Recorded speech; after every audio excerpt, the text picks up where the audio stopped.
Hello, this is Alex Eames from Raspberry.tv. Today I'm going to show you how to put a reset header on your Raspberry Pi.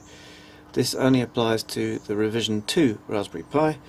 As you can see just here, I'm going to point with my tweezers. You've got two holes here on a header which is called P6, and if you put one of these in there, a 2-pin header, if you solder one of those in there, you've actually then got the possibility of having a reset button which will reset the Raspberry Pi, specifically the BCM processor, by putting a jumper on it or having a wire attached to it with a momentary switch or something like that. You can have a reset button on your Raspberry Pi like you probably have on your desktop PC. First you'll need one of these, which you can buy in twos, or you can buy bigger ones like this and just cut down to size with a pair of snippers. Really quite easy to do, using a technique I learned from the Gertboard manual.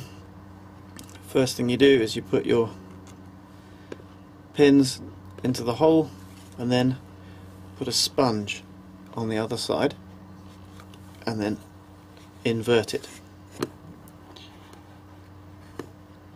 And you can see where my thumb is here, you've got two little pins sticking up. The next thing you need to do is to get your soldering iron, which is already preheated. I'm using leaded solder because it will mean I don't have to heat my Pi quite as much. Just going to lightly tin the bit with some thin solder. Excellent. Now I'm going to press down on the board so that the pins go in,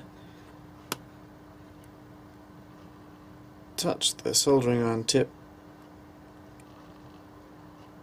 and feed in some solder and release the tip. Now that's hardened, I'm going to turn it upside down and check that it's gone in nicely. That looks pretty good, it looks straight. So it's your last chance to adjust it now. That's one pin done. That's one pin done, so now I'm going to do the other, and I'll try and do it in a way that you can see. I don't think I did it too well last time.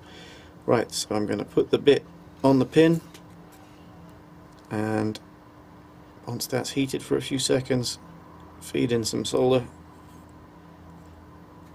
and release the bit when it flows in nicely.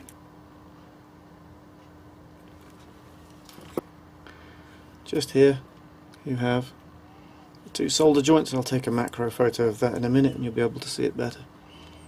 And there you have a reset header on your Raspberry Pi.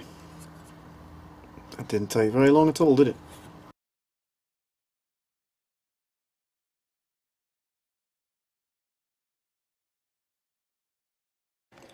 So now I've got the 2-pin header on the Pi, I need to fit a reset switch. It just so happens I picked one up out of an old PC that somebody gave me last week. So you've got your momentary switch here, you can hear the characteristic noise, and you've got a 2-pin connector on it. So let's just connect that up to the Pi in the right place,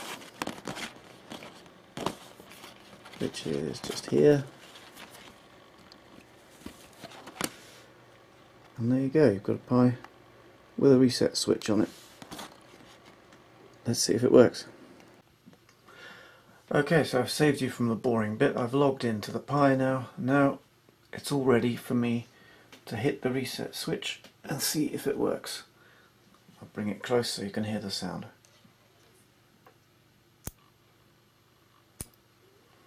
Okay, it's gone blank. Is it going to come back again? Way! Look at that, it's working.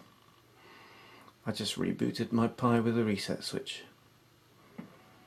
And it works.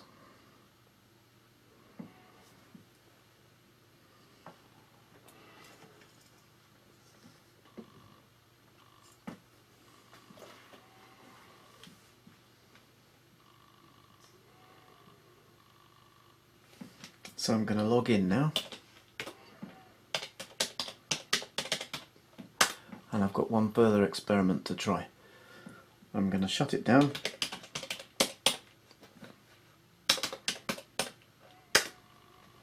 With sudo halt. That's shutting it down the way I normally shut it down. Now halting. Now halted. Let's have a look at the lights on the Pi just to see what's going on. Just the red one. Okay, now I'm going to hit the reset switch again and see if it'll come back.